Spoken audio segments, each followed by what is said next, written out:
Sa video na to, tuturuan ko kayo kung paano mag-scan at sync sa Sennheiser G3. First step, pindutin natin to.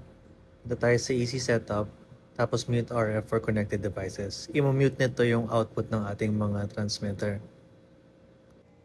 Next, punta tayo sa belt pack receiver, tapos punta tayo sa Easy Setup, tapos Scan New List.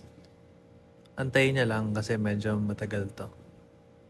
Pag natapos na to, papakita niya sa'yo yung different banks tapos kung ilan yung available na channels. So, Bank 1 has 14 free channels.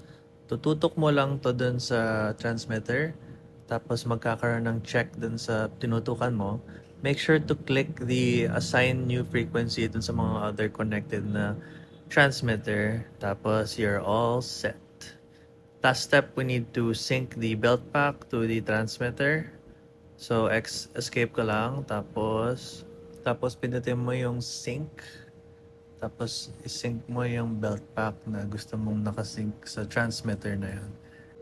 Tapos repeat lang for the next channels. That's it.